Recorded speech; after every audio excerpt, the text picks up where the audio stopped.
principal que el grupo Clarín se adecue a la normativa. Por supuesto que ese era un objetivo. El objetivo, pero yo diría más decisivo, más importante de la ley de medios, fue abrir en la sociedad argentina un extraordinario debate. Una sociedad que discute la comunicación, que discute qué es un medio de comunicación, que ya no ve con inocencia un programa de televisión, o no escucha con inocencia un programa de radio, o lee un diario y sabe que hay otra cosa detrás de lo que está leyendo, que puede abrir la caja de Pandora de los medios de comunicación concentrados, que entiende lo que significa la monopolización de la comunicación, que entiende que los grandes medios de comunicación son una pieza clave en lo que yo llamo la revolución cultural del neoliberalismo. Sin los grandes medios de comunicación, sin el papel decisivo de los grandes medios de comunicación en la construcción de sentido común, de opinión pública, de subjetividad, sin ese papel es muy difícil imponerle a una sociedad lo que el neoliberalismo le impone a nuestra sociedad. El neoliberalismo ha logrado que la idea de un Estado que interviene para mejorar las condiciones de vida de los que menos tienen, llamar a eso gasto social. Es gasto social la educación, es gasto social la salud, es gasto social invertir en vivienda pública, es gasto social. O sea, si nosotros decimos gasto social, nos conquistaron. Eso no es gasto, es una construcción de sentido, es inversión, es ser capaz de hacer del Estado lo que el Estado debe ser, la máquina que protege a los débiles, que regula las relaciones económicas y que impide que un pequeño grupo determine las reglas de juego a través de las cuales impone sus condiciones al conjunto de la sociedad. Si ellos logran que el trabajador, que el pequeño industrial o que el comerciante se identifique por sus posturas, que es una identificación suicida, estamos en el horno. Si el verdulero de un barrio popular critica la asignación universal porque dice que se la dan a los vagos, estamos en el horno porque ese verdulero recuperó su verdulería gracias a la asignación universal.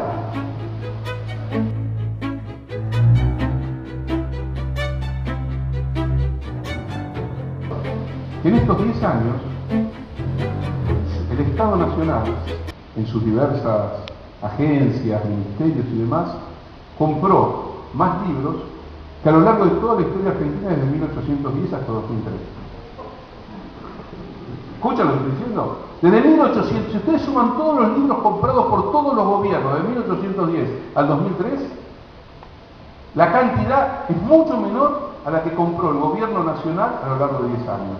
Lo que se logró fue, a través del trabajo de la CAL, es que las pequeñas editoriales de las provincias, sobre todo, que nunca tenían acceso a las licitaciones del gobierno nacional por las dificultades que suponen esas licitaciones, a través del trabajo de la CAL, de los asesoramientos, ahí nuestro amigo Rodolfo Mauri tuvo mucho que ver, muchas editoriales del país, y se construyó una lógica federalizada, participaron activamente de estas compras que el Estado Nacional viene haciendo a lo largo de estos 10 años. Muchos de los miembros de la CAL votan a una oposición que está dispuesta a hacer todo lo contrario, y que lo primero que va a hacer, pero por supuesto, ¿para qué comprar libros? ¿Para qué? ¿Para dárselos a quién? ¿A los negros? ¿Para darles por la literatura pornográfica, como decían algunos?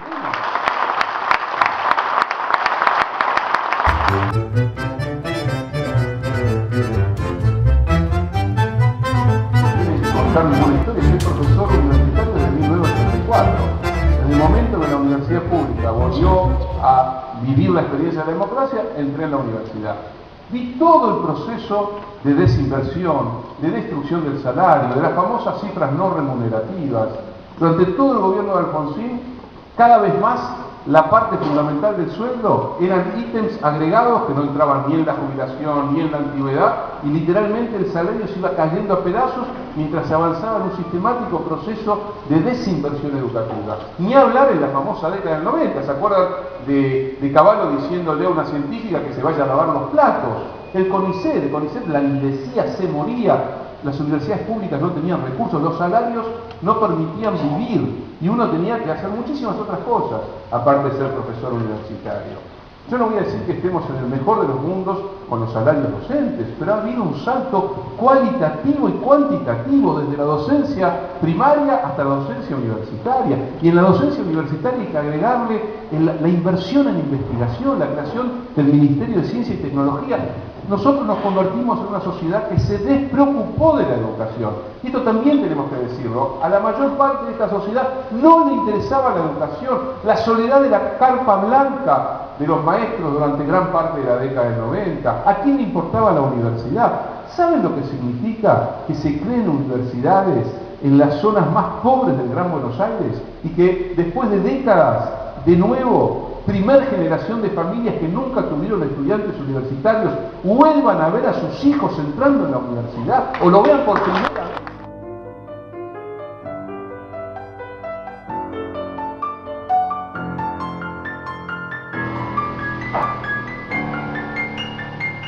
Los datos fundamentales de estos últimos tiempos, probablemente que tiene una historia previa, te mencionaba el año 94 y quizás historias más lejanas, pero que algo conmovedor de nuevo tipo ha venido sucediendo, sobre todo a partir de este nuevo siglo, con el derecho histórico de los pueblos originarios a gobernarse, a discutir territorio, a discutir sus derechos.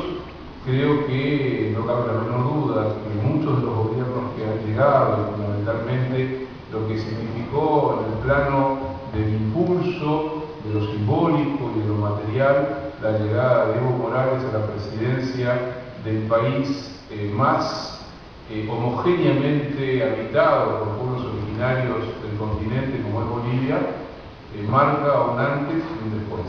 Hay un corte fundamental que supone la posibilidad de abrir una cantidad de cosas que antes permanecían cerradas.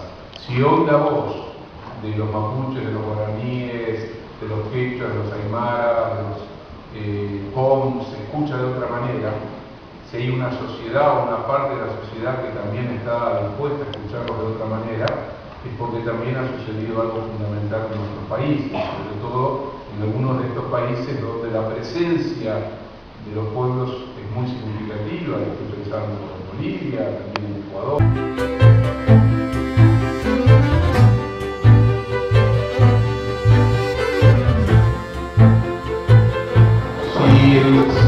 La verdad que desconozco específicamente lo que pasa en Comodoro, pero sí tengo una intuición, porque pasa en muchas provincias, que sea un grupo, sea otro, son grupos que van absorbiendo y condicionando una comunicación más diversa en la mayoría de las provincias. Pasa en Tucumán, pasa en Corrientes, pasa en provincias cerca del gobierno, lejanas del gobierno.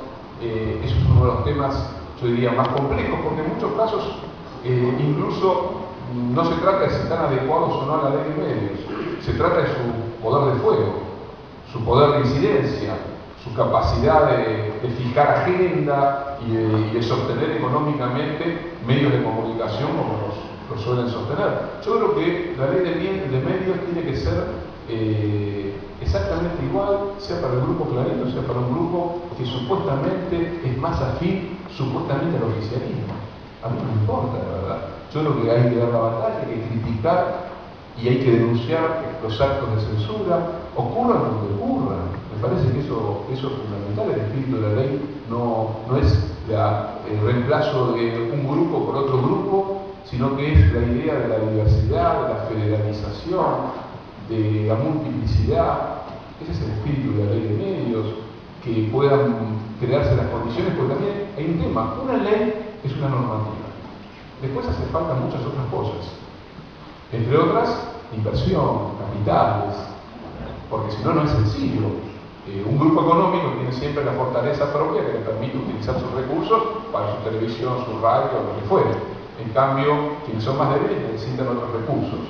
Necesitan, ahí sí, un rol activo del Estado. El Estado Nacional y los Estados provinciales debieran tener un rol activo. El Estado Nacional, a su vez, también hay que decirlo, el Estado Nacional, porque a veces se piensa en el Estado Nacional, y resulta que la Argentina, sobre todo de la Constitución del 94, está fragmentada en varios trozos. Y la incidencia del Estado Nacional es relativa. Por ejemplo, la educación y la salud ha sido transferida a las provincias. Y cada provincia termina haciendo lo que quiere. El gobierno nacional puede fijar una pauta de adecuación que obligue a todos los medios, sean de alcance nacional o de alcance provincial, a adecuarse a esa pauta. Esto es una lucha en el interior de cada sociedad, de cada territorio, de cada provincia, contra esa tendencia a la concentración que sigue vigente a través de socios, de distintas formas para tratar de eludir la ley. Pero la ley no es solo, insisto con esto, la ley no ha buscado solo plantear el problema de un grupo con más o menor concentración de medios. También la ley ha buscado generar las condiciones para una diversificación y una federalización de la comunicación, la información y la producción también. Y ahí es fundamental que las agencias públicas, gubernamentales, nacionales y provinciales tengan un rol activo protegiendo a los pequeños medios. Pero me parece muy bien que hayas planteado lo que planteaste y creo que en cada lugar es una batalla que hay que seguir dando, contra aquellos medios o empresarios que se creen los dueños de las herramientas y los dueños de la palabra. No hay que seguir dando esa batalla.